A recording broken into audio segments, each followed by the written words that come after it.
ตรงข้างคู่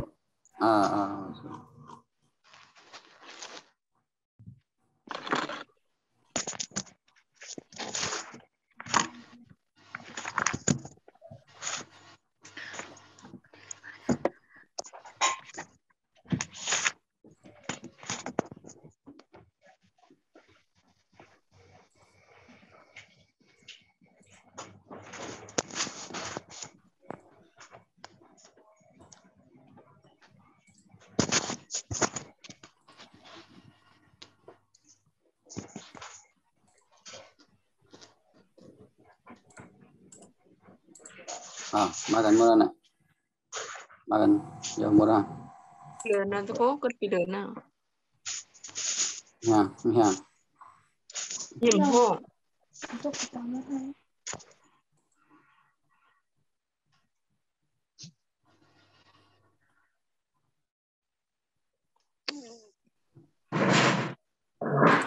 ไปตั้งอยู่ยิงก็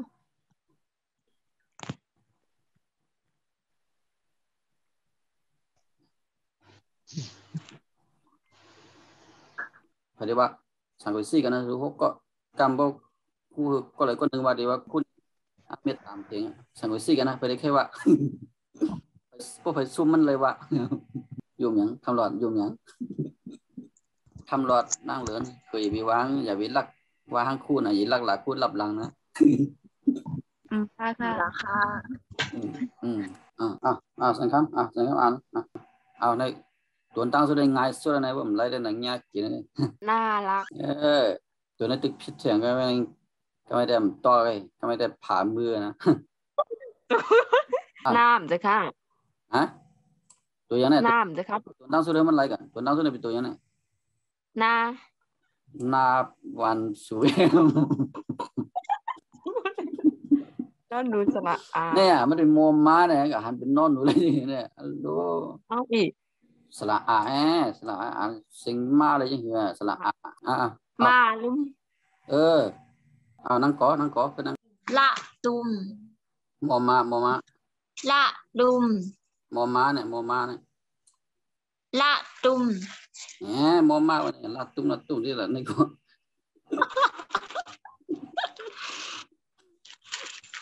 ละมุนไอ้ดอเด็กเนี่ยตาแพทย์เนี่ยดอเด็กเนี่ยตาแพทย์ละมุมตาแพทย์ตรงไหนว่าถึงไอ้ตรงนั้นตาแพทย์ตรงไหนละมุมตาแพทย์ใหม่ต้องเจ็บเนี่ยตาแพทย์ดอเด็กเนี่ยตาแพทย์ละตุนตุนสังโมมาเนี่ยโมมาสละอุอันว่ามุพอมีดอเด็กตาแพทย์ก็มุดละมุดทอถุงสละเนี่ยนะมันมีที่ปองเนี่ยมันจางใจนะเมื่อเขาเห็นได้จะเขาเห็นนะเห็นแบบนี้มันมีกันไงไงมันออกเสียงอันนี้ออกเสียงมันออกเสียงก่อนนั้นพอเขาออกมาปองไป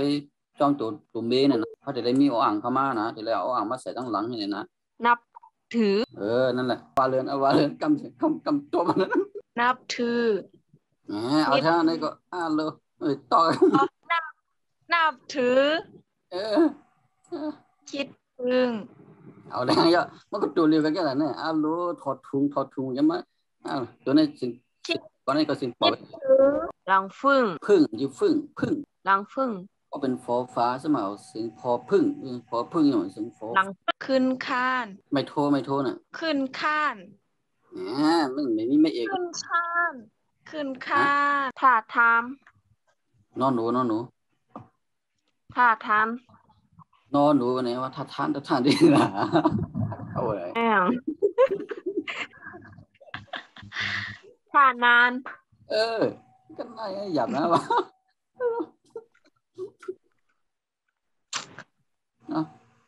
บาเหิมหัว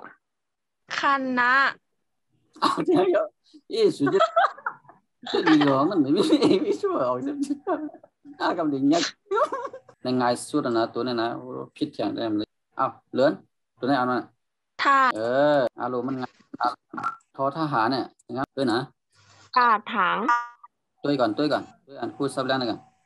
อันนี้ทอทหารอย่างใจด้วยหรอว่าครูสับแรงด้วยหรอสังคมอย่าไปเล่นนะเขายังว่ามันอีกนะอันนี้ทอทหารอย่างใจทอทหาร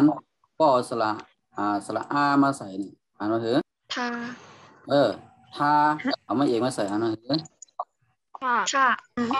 นั่นแหละจังเสียงแต้มเศร้าสีโตป้อมมีอ้ออ่าง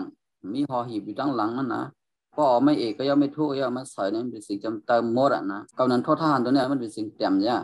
ก่อนนั้นพอเอาไม่เอกมาใส่เนี่ยมันก็จะเป็นสิ่งจำเติมเลยนะอ่านว่าทอสระอาอ่านว่าท่าไม่เอกก็ท่าลูกลุกขึ้นฮัลโหลผู้ช่วยลุกขึ้นเลยเนาะ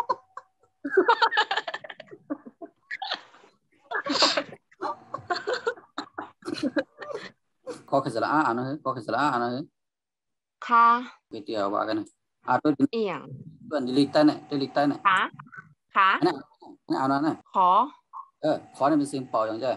อย่าก็พอมาวางดีไหนมันจะเป็นยินสิ่งจำนาจองจะเป็นอะไรเป็นไรคะมันอ่ำเป็นไรตะกาย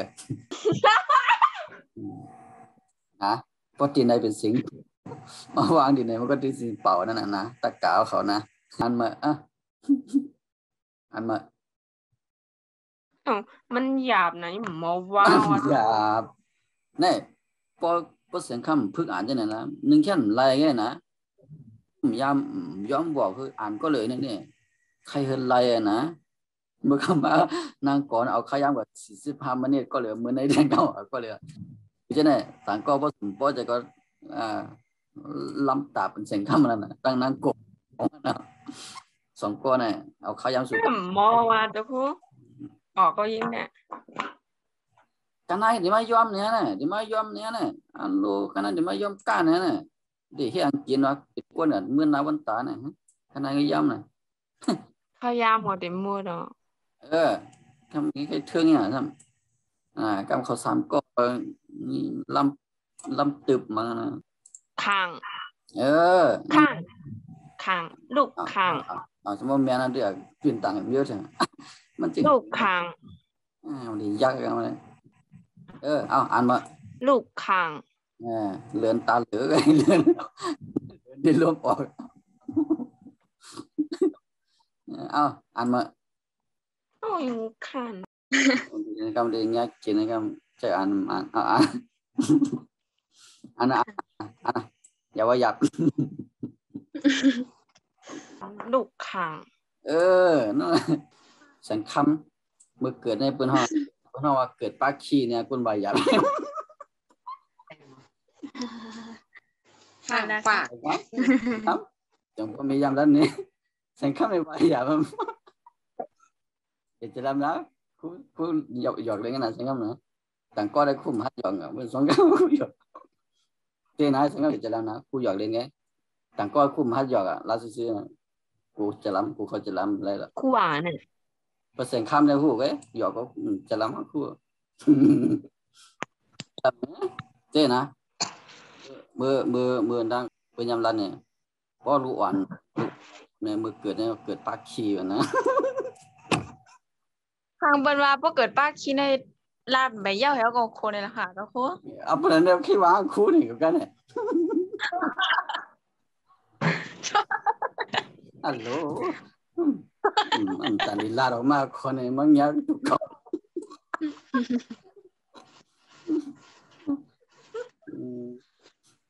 เดี๋ยวจะคู่ขัดตั้งเมื่อเขาค่ะยินเปิดมานะบนหลันไปเย้าชวนดิกลาบานดิกลาจะคู่ปนันเลยคู่ลืมติดปองมันนะวันนั้นfor fun อ่ะ for fun อะไรเนี่ยอะไรเนี่ยพาอย่าไปไล่กับไล่มาหรอกสังคมมันจะตัวกินว่าคนเขาเนี่ยอีกจะที่นั่นเนี่ยปีเนี่ยเป็นว่าการอ่านว่าไหนตัวเราเสียงอย่างนี้พาฟ้านะก็ไม่ก็ไก่ในเต้นกาเพชรอ่านว่าอะไรก็ไม่พักเนี่ยเรากำหนดค่าผักกำหนดก็เหมือนกำหนดก็เหมือนเอาเลื่อนกำหนดเอาเลื่อนเลย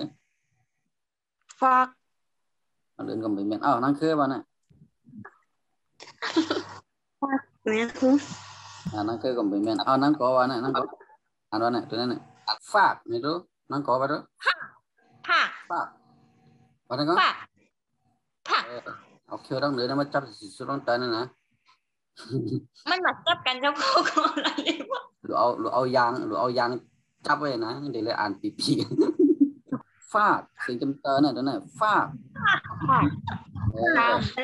ต้องเลยนะคำรอดนะนั่งเรือนนั่งคือนั่งเกาะกรองก็เอาอ่านมาสังคมอ่านก่อนตัวกันไว้ข้ายังหมดข้ามภาคอ่านนั่งครับข้ามภาคนั่นนั่นคืออ่านอะไรกันมั้ยยิงมาละอ่านได้ไหมจะมายิงทึ่งนะมันไรว่าข้างเนี่ยคือลูกข้างเนี่ยโอเคสังคมผิดเนี่ยว่าในสังคมว่าดังกันอ่านนี้นั่นคืออินุครับตัวไหนวะเนี่ยไม่เอาสังคมอย่างไรยินนั่งลับนั่นที่แกงลับนั่นสังคมตัวนี้อ่านว่าเนี่ยอ่านนะยิ้มโหดยิ้มคำเดียวงี้กินนะครับจะอ่านอย่าว่าหยับลูกขังเนี่ยทุกคนลูกขังนั่นคืออ่านลูกขังนะคือแล้วก็ข้ามฟักนี่แหละจะครับอะไรข้ามภาคนะเนี่ยอันนั้นคือข้ามฟัก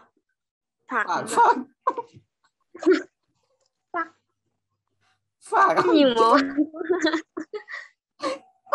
ว่าอยากไหนฟังเอานั่งเหลือน้อยรู้ถึงเนี่ยอ่านว่าเนี่ยอย่างสุดปีบามอะไรเนี่ยข้ามผักเอาคำรอดมาดู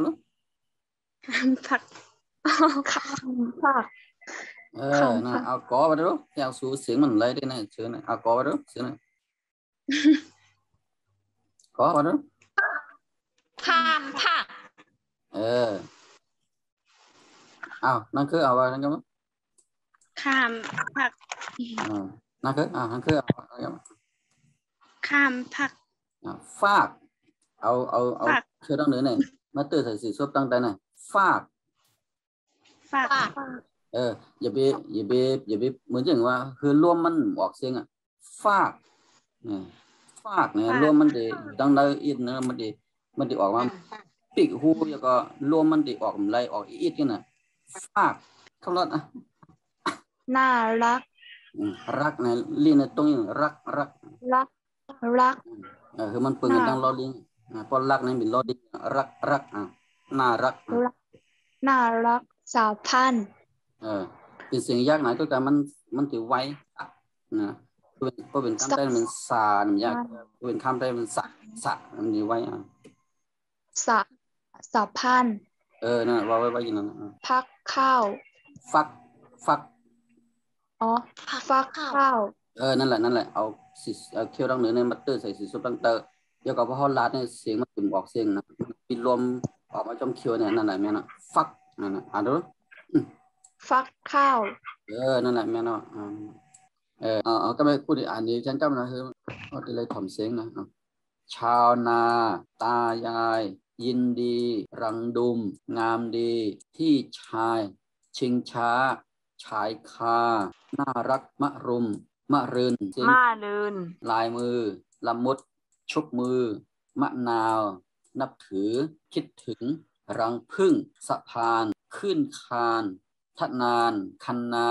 ท่าทางรับจ้างลางศาสตร์นางสาวฟักข้าวลุกขึ้นลูกข่างข้ามฟากaku di sablang ni di pon na mangko ko di hu nga na ko mang ko su ko di hu nga ka di sablang hung hu ku tu na ชาวนาเนี่ยก็คนเฮ็ดนานั่นน่ะชาวนาเนี่ยก็เจ้านาเนี่ยก็เลยคนเฮ็ดนาเนี่ยก็เลยตายายเนี่ยตาก็คิงนั่นน่ะยายก็ออกนั่นน่ะนะ ก็ยินดีนี่ก็ยินหลีนั่นน่ะนะยินหลีนั่นน่ะยินดีก็งามดีนี่มันบอกว่ามันห่างหลีอ่ะงามดีกับห่างหลีอ่ะแค่นั้นแสงคำกำกึ่งนะกึ่งตั้งในเก็บลายนะครับอ้าวพี่ชายนี่ก็ปีไอนะกุงจ้านั่นน่ะชิงช้าชายคาเนี่ยบอกว่าขอใจค่าน่ะขอใจค่านะมันอย่างเมื่อขอใจค่าเนี่ยนะชายคานะน่ารักเนี่ยก็น่าหักเนี่ยก็เลยฮังลีนี่ก็เลยลีตัวเนี่ยก็เลยมันมีที่ปองอะไรเนาะน่ารักเนี่ยก็ฮังลีนั่นน่ะอันที่ปองอันนั้นหูนำหรือสูดนาลีคู่หรือคู่นั่นตัวนั้นน่ะเป็นไก่อามอยู่แก่น่ารักจังเลย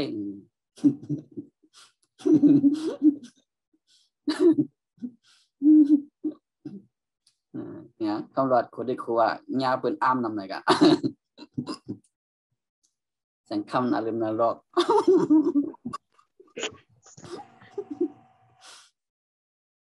ตอนนี้มารุมเนี่ยมันเป็นต้นไม้เมียวหนึ่งนะมารุมเนี่ยนะต้นไม้เมียวหนึ่งเพื่อนเอาเฮ็ดยานะเป็นยาก็อะไรนะเอาเป็นยาสีเขียวจังได๋ก็เลยมันก็ยากินปลาอยู่ลีก็เลยมารุมเนี่ยนะเป็นต้นไม้เมียวหนึ่งเมื่อเขาแอมมี่ก็ผมรู้จักในห้องอย่างเมื่อนะมารื่นมารื่นในมือฮื้อเนี่ยมือผูกฮื้อในมารื่นนะมารื่นในมือลายมือก็ลายมืออย่างเงี้ย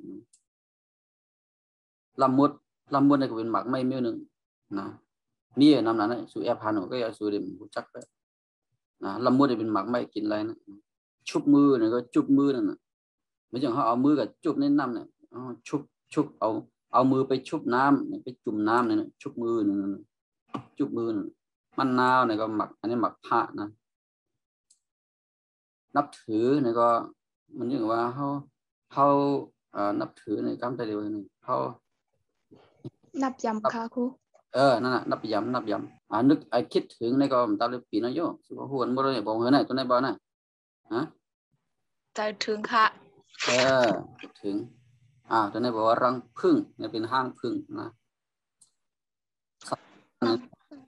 นี่รู้นี่ก็หูอยู่บอกว่าน่ะปองว่าเป็นโคหรือว่าเป็นโคเฮ้อปองว่าเป็นทางคนไรขับพันโขนั่นน่ะโขยังอะไรหมดอ่ะโขเฮ้อโขก้นโขควายโขวัวโขแมวโขหมานั่นคือของนั่นน่ะคือเรียนจิ๊บนะข้านะแค่นั้นนะคำนายจะคู่เป็นทางการแล้วครูนั่นน่ะนะคู่กับกองใจนั่นนะเราพิงล่ะโขดิเนี่ยคู่ได้ใครได้นะย้อนแสงเข้ามาหน่อยนะสะพานก็บอกว่าโคนะอ่านไว้นะสอเสือเนี่ยแล้วพวกมีสระเนี่ยสะพานคือสาพานนะสะพานว่าไว้นะขึ้นคานกูจะไหนขึ้นคานเนี่ยหนูจักคำรอนวิภูเจ้าของคืนนี้ก็ขึ้นกลางอันนั้นมันปิ่นจอมตัวนะบางทีมันปิ่นแม่เอาแสงข้ามบนวานนะข้าไหนผมว่าไหนแสงข้ามไม่มันเที่ยงนะแสงข้ามนั่นมันเล่นนี่กับดิกญาตินะแสงข้ามขึ้นข้าไหนผมว่าไหนข้านรถข้านเปิดปิ่นลาดเนี่ยขึ้นข้านก็ถามว่าเครื่องน่ะหรือมาต่อขึ้นข้านกลัวดอกข้านเหมือนอย่างมียิ่งเหมือนอย่างว่าตัวก็เท่าก็แก่ก็ตายก็ไม่ได้ผัวเลยวางสูนะอันนี้คู่รันในที่ป๋องเนี่ยนะขึ้นข้านนั่นบอกว่ามียิ่งจิ่มเอาผัวเหมือนอย่างว่าอยู่ก็เลยกับไอ้นั้นตัวก็เท่าก็ตายนะติดไปฟังแขกจำเพิ่มมีเพิ่มเอาผัวผู้ก็เลยนั่นนะในบนห้องขึ้นข้านเมย์ค่ะเป็นผู้เมย์ค่ะจิผู้เมย์มียิ่งอะไรมียิ่งเป็นตัวนะเนี่ยก็สมมติว่ามันเอาโพเลยมาเป็นผู้เมย์ก็มันเป็นสาวลงเนี่ยมันใครโพสาวหลวงนั่นน่ะนั่นน่ะเมื่อเขาบอกสาวหลวงอ่ะเหมือนอย่างว่ามียิ่งย้อมเอาโคมย้อมแต่งเตะเพื่อฟังแขกก็อยู่กับก็เลยนั่นตัวก็ทอก็รู้ก็หลอนกันนั่นน่ะบนห้องขึ้นคานขึ้นคานขึ้นคานต้องเลยนะขึ้นคานเลยวางพนันในผู้ลานในที่ปองวิธีกันอั นนี้ธนานเนี่ยก็มันเป็นป้ายอันดับนึงนะธนานเหมือนกันมันเป็นป้ายอันดับ1ธนาน2ธนานเนี่ยอันนี้ก็ผู้เจ้าเยอะขั้นหน้าเนี่ยบอกว่าเตนานะขั้นหน้าเนี่ยบอกว่าเตนาเนี่ยขั้นหน้าเนี่ยเตนาท่าทางเนี่ยก็ไล่เฮ็ดไล่สร้างของเขานั่นน่ะเหมือนจังว่าเขานี่พวกต้องตั้งตุ้มเบอร์ตั้งเนี่ยก็พูดว่าท่าทางในบ้านเผยไว้นะในบ้านเผยนะนั่นก็ข้าวก็หมายถึงใครก็เวลาก็หมายถึงก็นั่นน่ะนั่นก็ไปเนี่ยพอไปมันยังเขาไปมันยังมาเขาไปเหมือนเหือแต่ไปกวนมันติดไปเหมือนกันเนี่ยก็เลยก็เป็นท่าทางการเดินน่ะไปเหมือนกันไปมันยังมันก็เนี่ยไปวุฒิไปวาดมันไปซื้อเนี่ยมันก็ท่าทางอะไรนั่นรับจ้างในการในรับจ้างนั่นน่ะสู่เหตุนั่นน่ะสู่เหตุการรับจ้างมันนั่นน่ะรับจ้างแล้วก็รับจ้างล้างสากนี่เป็นหมักไม่เมี้ยวนึงเป็นกินเลยเมื่อเขามีบินมือนางสาวนี่ก็บอกว่านางสาวนั่นแหละมึงกันต้องเขาไงนะความไทยนะต้องเป็นหนักความไทยนะเพราะว่านางสาวนั่นเนี่ยผมว่ามันไปเลยแต่งงานเนี่ยนะไปเลยเตยตีเปิดก่อนแคบไปมีผัวนะคนนางหละนะคนนางหละนะผมว่ามันมีผัวนะเนี่ยต้องไปนะคนนางสาวเนี่ยผมว่าเป็นผมไม่ถึงสุดที่นั่นเนี่ยเป็นไปมีผัวในบนห้องนางสาวพอจำนะพวกเลยพอคำนำหน้านามนั่นนะเขาพอจำนะเขาติว่านางนี่ก็นางสาวเนี่ยเขา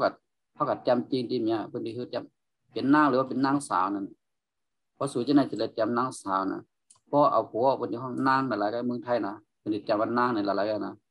พ่อมันไปมีผัวเนี่ยตั้งนางสาวเนี่ยฟักข้าวนั่นก็เป็นของกินเยอะนึงกินอะไรนะลุกขึ้นนี่ก็ลุกขึ้นนั่นน่ะลูกข่างอะไรเป็นหมักขังนั่นหมักขังนะลูกข่างหมักข้ามฟากนี่ก็มันข้ามผังนั่นน่ะข้ามก็บอกว่าข้ามฟากก็บอกมันจะว่าฟากแล้วก็ผังในก็เลยผังนั่นก็เลยข้ามฟากมันจะเขาอยู่ผังอีเสียงอยู่บนทางเรานั่นเนาะลักลี้นั่นก็ว่ายังไงเขาวางเสียงข้ามมันเป็นทางมาเฉยใช่ไหมลมอย่างปวดมันนั่นทำไม